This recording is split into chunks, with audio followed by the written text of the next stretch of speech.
I'm Krista Wax. You are listening to MSP Sound on KFAI, and I am so excited. I have Johnson and Drake here with me, along with their producer, Rusty Drake. Hello, how are you? Very good. Great. Excellent. Great to see you.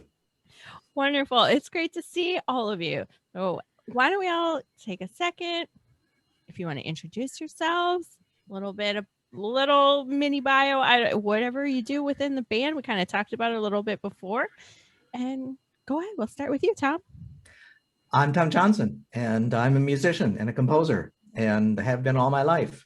And I have had many hats, but my favorite hat is being part of Johnson and Drake.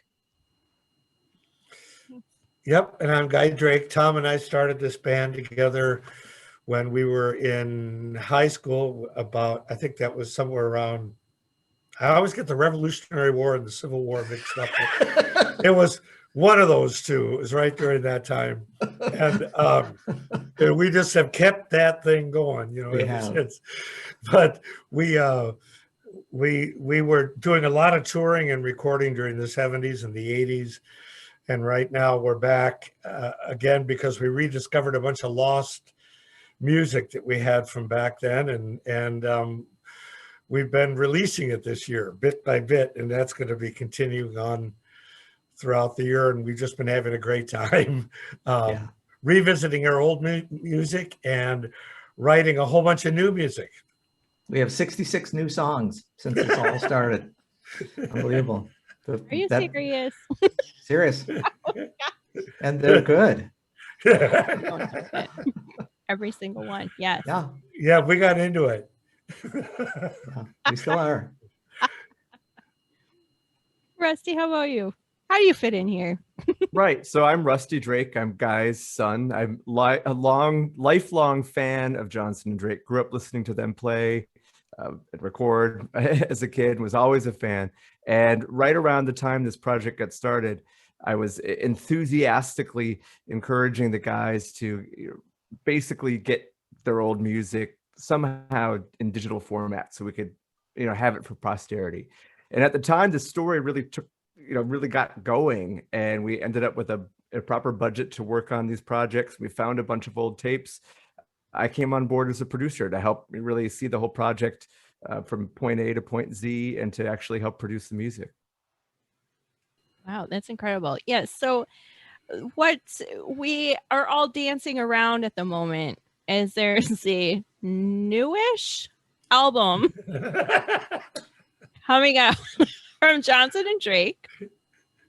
But it's big but. Asterisk.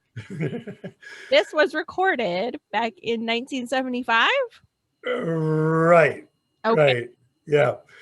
We just wanted to make sure we had it right before we released it. Took your time. We did things. Did one note a day. Yeah, we're kind of perfectionists that way. Yeah, it's kind of sad.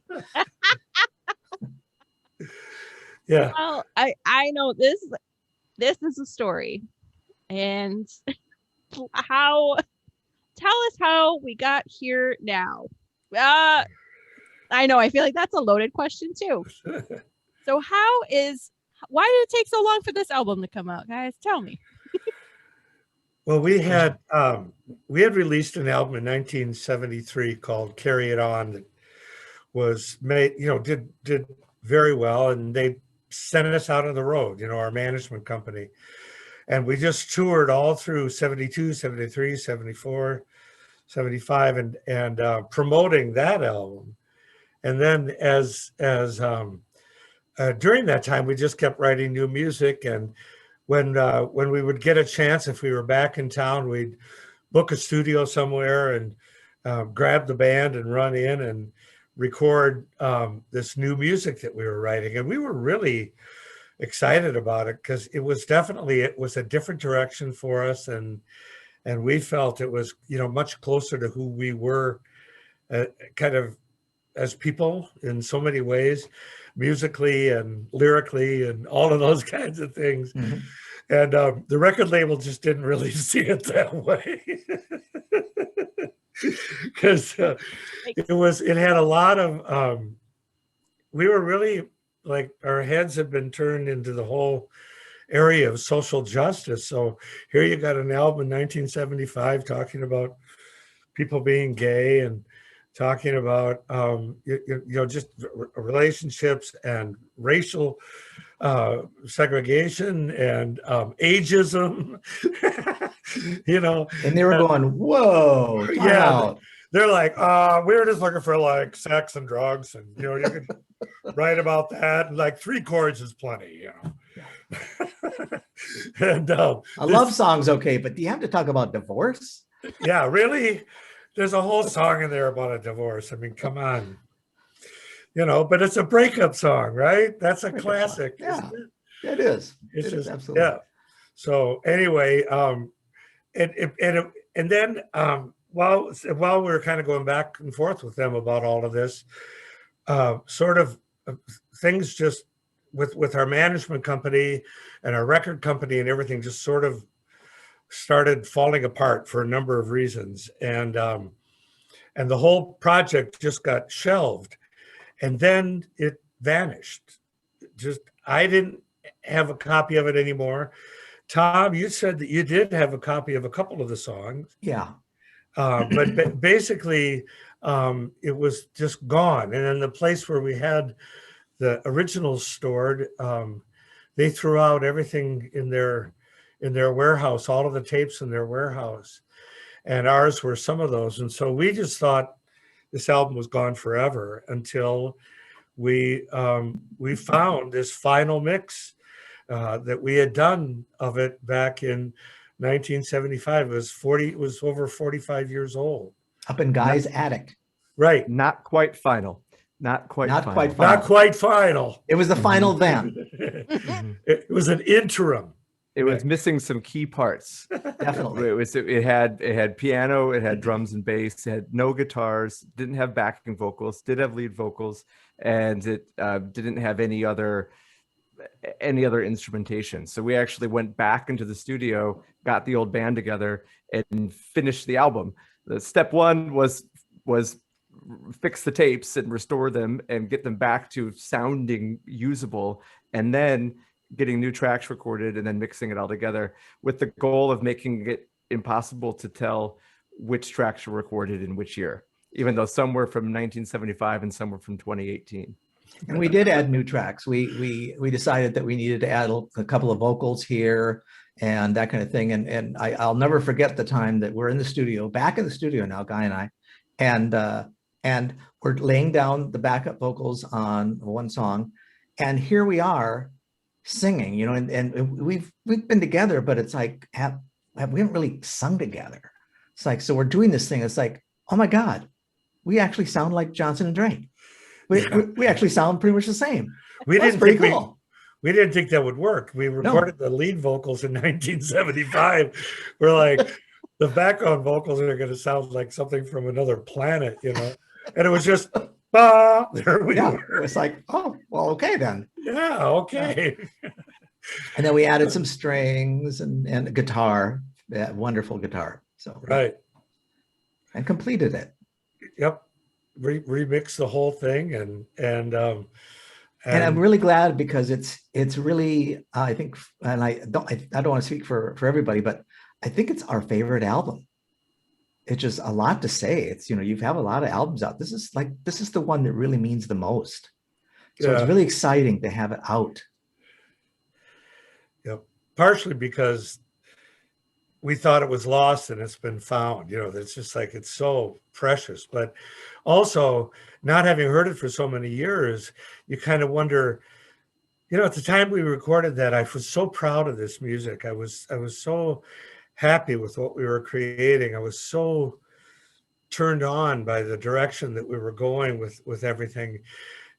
And was I, looking back on it, 40 years go by, and then you're saying to yourself, I wonder if the way I remember that really, if it was what I thought, if it would still seem that way if I heard it today. And it came back and it was just like, yes. And more so. It's more relevant now than it was then. Yes. True. I know that's kind of one of my questions is, I mean, you're getting on some very heavy topics Yeah. in 1975. Right. I mean, that's really groundbreaking, the topics and your songs that you were putting together and singing about. And going from 1975 to talking about this album coming out in 2021 with everything going on in the world too, like how does that fit in, or how do you feel about all of that? Well, as Guy said, I'm really, really proud of it. But one of the things I'm really, really proud of is the lyrics that Guy wrote then and the way they are now. I mean, there's just some lines in these lyrics that are just, for me, to mind-boggling. Like one line I love is, I'm sure you agree you equal me. Yeah.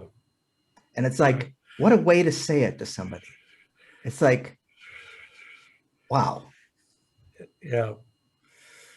Well, I guess the way that I feel about it is, it's really interesting to me to see how much this fits in with just some of the experiences that have happened even just in the last couple of years. And we really didn't anticipate the relevance that some of the songs would have.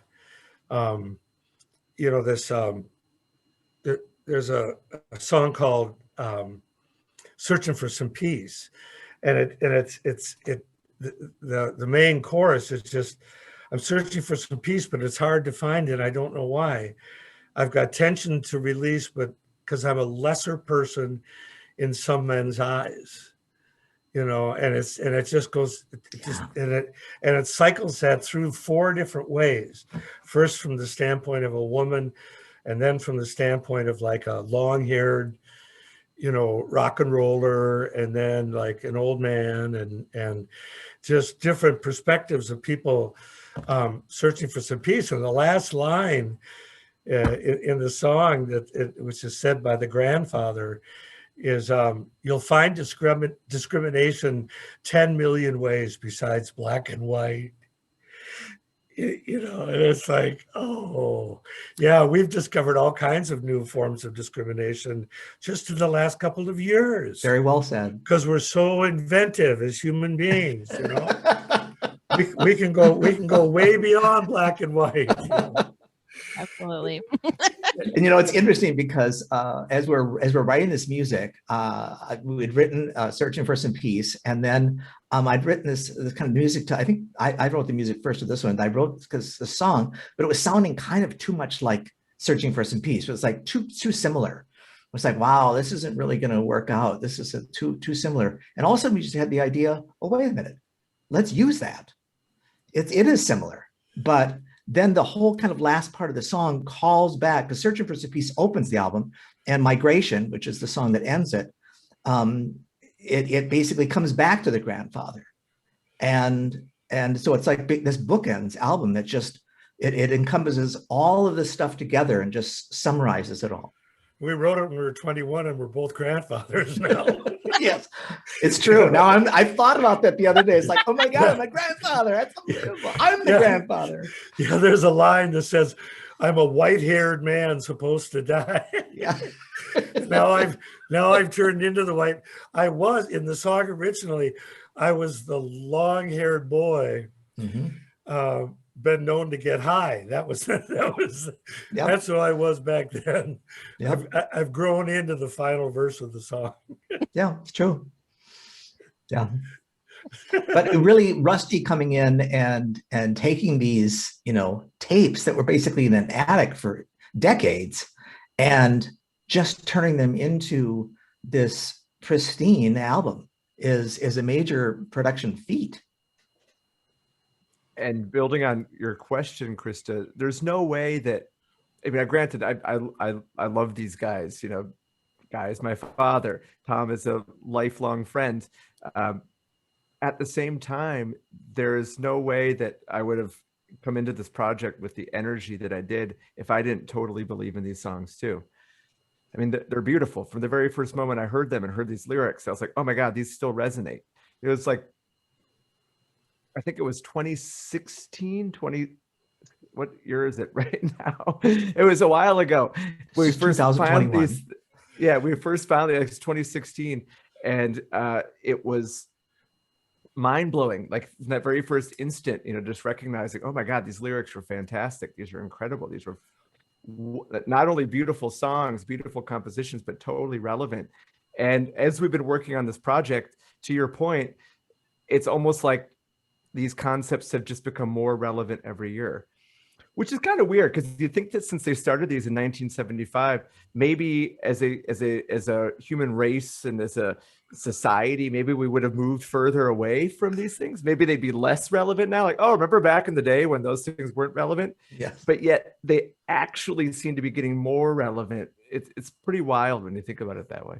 Yeah, it is. My Maybe real it's cyclic. motivation, I was going to say, my real motivation behind a lot of what I wrote for this album was we were trying to get the Equal Rights Amendment passed. Yes.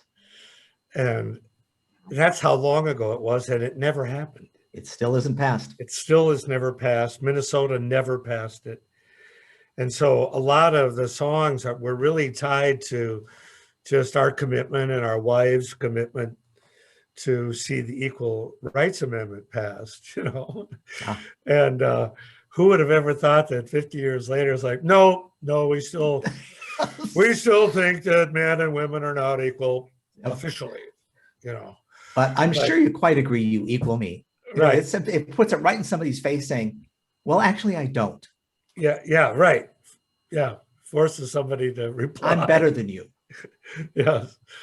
So anyway, things. Yeah. It is an interesting comment on human nature. But fun to do. And it was really fun to go back in the studio and record on this and get everything together and write the string parts. That was fun. Usually I had other people do that. It's like, no, I'm writing them. So it was just great. It was like so cool. Yeah. Right. What all had you been doing in between? I mean, were you what happened in between all these years? Excellent question. Excellent question. Well, on Monday,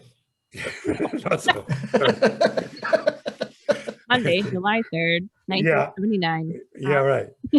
That was the first day. And that day, let's see, what did we do? Right. No, both of us, I speak for us both here, Tom, right? That we just basically I moved to Portland, Oregon and lived there for 3 years. And so we were apart. And then we were apart for quite a while. And then I came back, and then we were writing continuously again. And we did an album that's actually the first one that was released called Johnson and Drake. And that was recorded in 1985.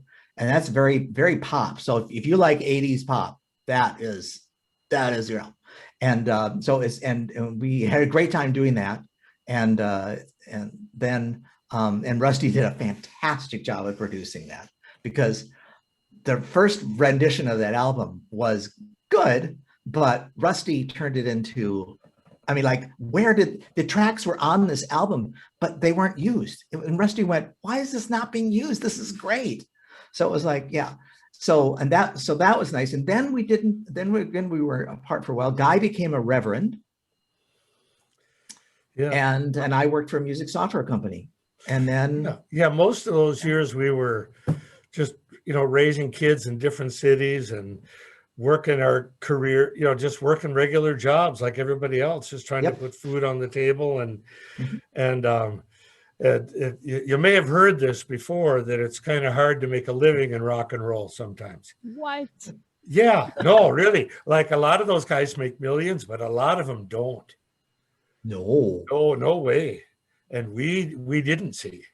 Yeah. Okay, well, so we got other jobs. Yeah. And then I stayed where I was for 40 years, and Tom stayed where he was for 35 years. Right. And we just, we had lives. Yeah. Music just became secondary then, of course, during that time. Our music. Yeah. And we looped back. and then this incredible thing happened. That was just amazing. So yeah.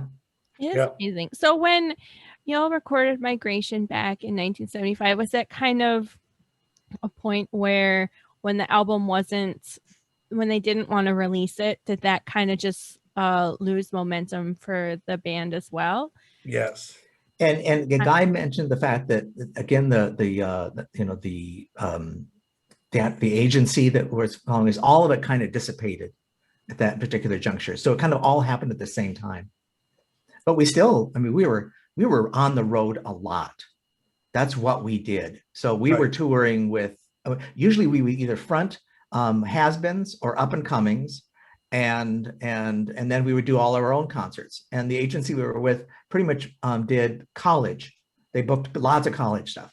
So we would front everybody from REO Speedwagon to Jim Croce to Linda Ronstadt to Mac Davis to Ray Stevens. I mean, the list goes on and on and on. And then we do our own stuff.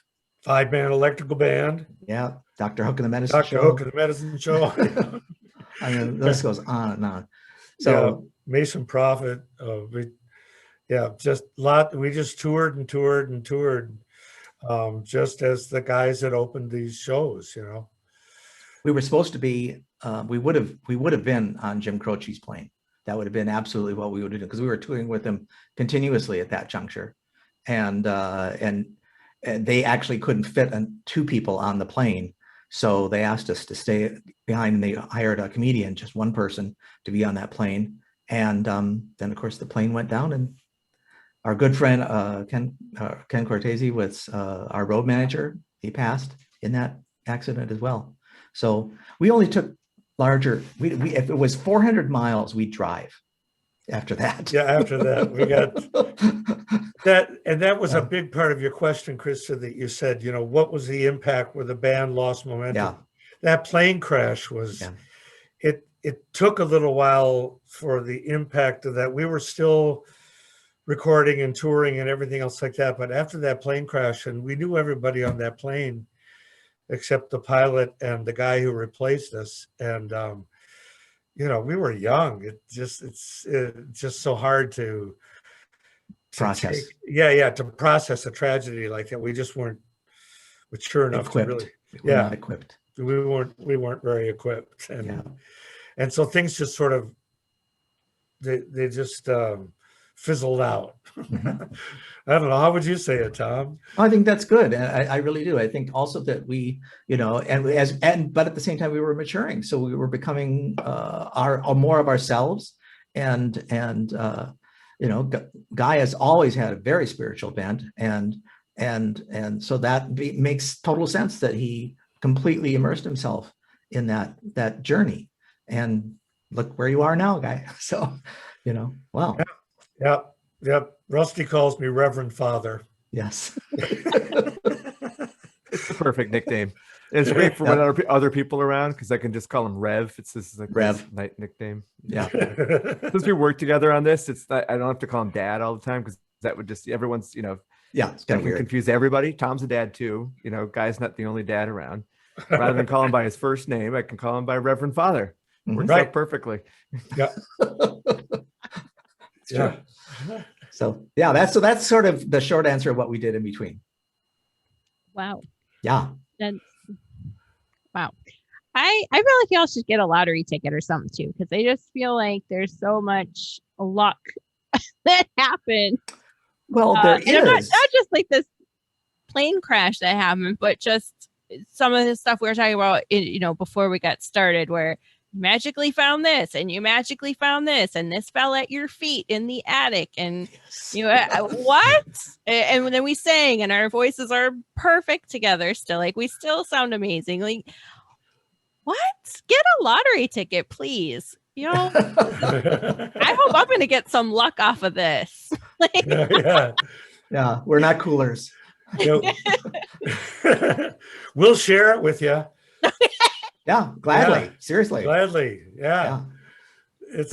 I would think both Guy and I would say we've been very, very fortunate. There's no doubt about it. I mean, okay. This is amazing luck. Talk about this has got to be luck.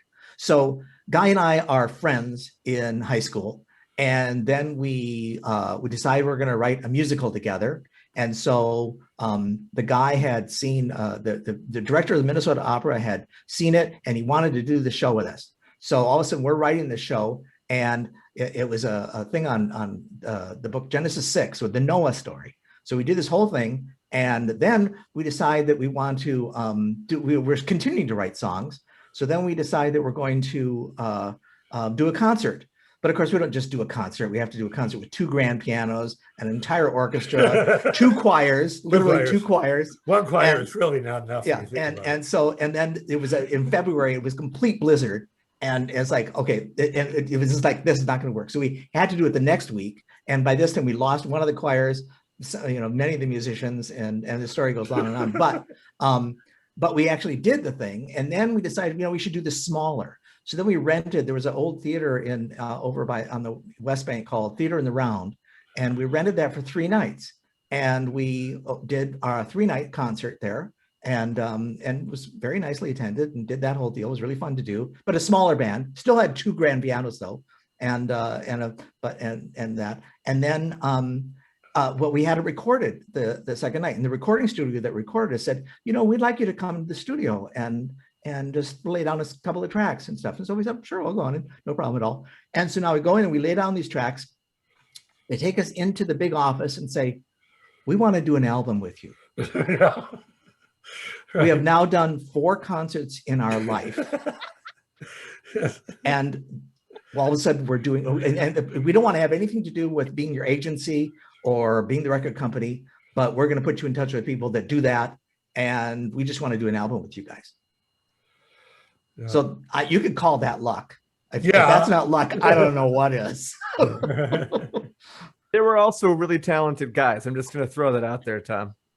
Well, there's that. Just saying. But anyway, I mean, who has that happen? Right. Yeah. Yeah. So yeah, it's just so exciting to be able to actually finally get this music out for people to see. I've been waiting for years for people to hear the Migration album, and me too. We had such great musicians who played on it, and we had fabulous musicians who came back and played on it in 2018.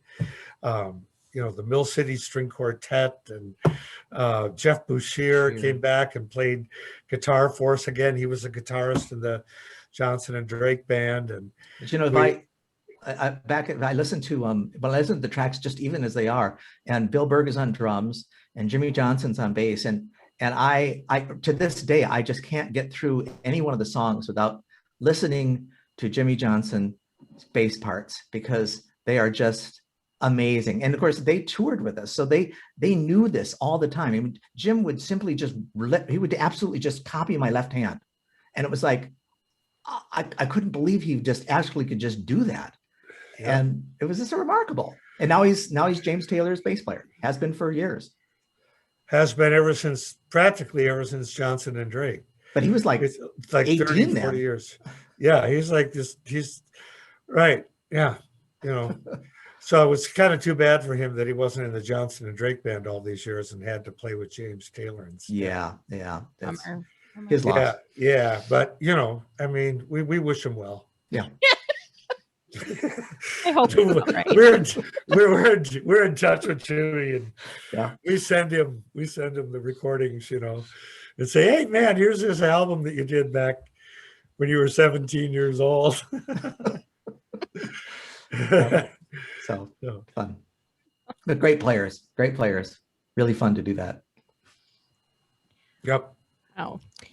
Well, also very exciting about Migration finally coming out. But you also have a virtual album release show. We do on Tuesday, actually the 13th. So at 7:00 on YouTube. So check us out. We did one for Carry It On. It was just great. It was so much fun. It was totally just a blast. So I'm totally looking forward to doing this again. We've got a great host too, by the way. Yes, we do. That was a lucky thing. That was one of the great things we got. Because we got this person called Krista Wax, who's like, oh my God, I can't believe we got Krista Wax. Yeah, right. Yeah. That's lucky. That's still, you're very lucky still. Wow. Yeah, I'm just saying. Yeah. And we'll be playing hopefully a whole bunch of tracks from the album at the party. I don't think we'll be able to play all of them, but we're going to play a bunch of them. And Yeah. We really want people to listen because we're so excited that, I'm running around everybody going, remember that album I told you about 46 years ago that I loved so much that I wanted you to hear? Here. Yeah. It's finally out. 46 years in the making. Right. So it's just it's sort of a pent up desire to have people hear it. It is. And ultimately, one of the great goals of this thing is just to have all this music out there. It's just having it out there. It needs to be out there. So it's just a great thing. Right. We had so much fun making it. We worked with so many fabulous people in so many great studios and with so many great engineers. It's just kind of really a tribute to everybody that we had over the years and in the Johnson and Drake band and kind of in our vortex. Yeah. That's incredible. Where will people be able to find Migration? Streaming? Are we streaming? Right. All the streaming everywhere. services. Okay. Streaming Yeah. everywhere. Yep. Very We're eventually very likely going to do some sort of physical release too, in like an LP or potentially a CD, but we're kind of doing it one thing at a time. So all streaming services starting on the 7th, and then virtual release party on the 13th, and then everything else to follow. We're actually very curious how many people would like an LP. I personally really want to print an LP for selfish reasons. Uh-huh. Right. I want So- one. I would Perfect. put in a request. I would like one because I feel like this music needs to be on an LP. Okay, well then Okay, great. put your email address onto our webpage so that when we release it, we can send that to you. That's what we're Yes. trying to get people to do, is to go to johnsonanddrake.com, give us your email address as soon as this stuff is released in wax. Quack. Wah, wah. Yeah, I totally got that. Oh my God, I got that. Unbelievable. Oh my God. Because it's crystal wax. Is that what you mean? Oh my God. I get it. Totally. Oh, it's like so cool. Yeah. And so then we can send you an email. We're very high tech. Yeah. Right. I love it. Yeah. I Yes. love it. Yeah. And lowbrow. Yeah. Exactly. Kind of not classy. No. No, No. we're too Minnesotan for that. Yeah, for sure. Oh my gosh. Well, this is such an incredible story. Tom, I thank you. I just feel like we could probably keep talking about this for hours. And I mean, this is just such a story. I've never heard anything like this before. I think it's pretty rare. I think it's pretty rare. Okay. I hope so. Yeah. 1 in a million that this would happen. But I'm so grateful to be able to listen to Migration. I mean, it sounds great streaming. I'm sure it'll sound amazing on vinyl. Just saying. On web. Yeah. And just congratulations on Thank you. Thank you. Thank you getting very much. this and getting this far, and Rusty, all your work on it. This is wow, what a labor of love. Thank you. Seriously. Oh, very much so. And well worth it. Like totally worth it. Yes. We're all very, very proud of it. Mhm. Mhm. It Yep. should be. Congratulations. The album release party is July 13th, 7 o'clock on YouTube. And Migration can be found streaming everywhere. Did you ever think your album would be streaming somewhere? Did you ever? Yes. I mean, I did. I mean, I just absolutely had to have that happen. I did. I'm serious. It's like, that had to be. It had to be. It couldn't be not out there.